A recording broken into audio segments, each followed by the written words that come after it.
मोरया मंगलमूर्ती मोरया पुढच्या वर्षी लवकर या.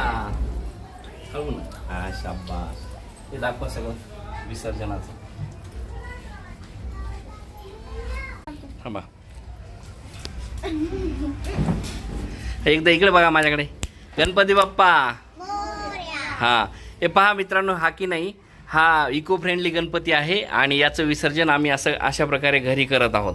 आणि मी सर्व ह्या लोकांना किंवा जे की कोणी गणपती मांडत असतील अशा सगळ्या भक्तांना विनंती करतो की कृपया आपण गणपती असे सिमेंटचे किंवा कोणत्याही प्रकारचे प्लास्टर ऑफ पॅरिसचे घ्यायचे नाही.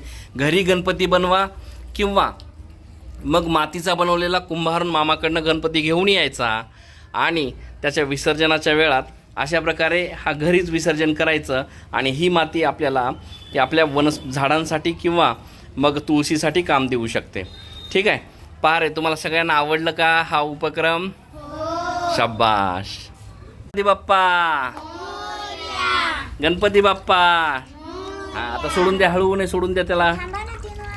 हां बरं. हां गणपती बाप्पा मोरया. सरळ बसवा त्यांना. हां शाबाश.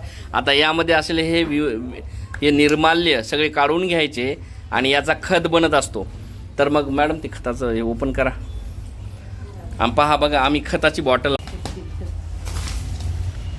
हे स्पेशल खत बनवण्यासाठी हे तयार केलेली छोटी बरणी आहे. याच्यामध्ये असे आम्ही रोज निर्माल्य टाकत असतो आणि याचा आता येणाऱ्या काही 20-30 दिवसानंतर खत बनणार आहे.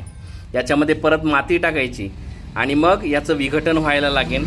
याच्यामध्ये काही वेगळ्या प्रकारचे विघटक तयार होतात, ते सूक्ष्मजीव तयार होतात आणि याचं विघटन करतात. चालतं. ठीक आहे. Good bye.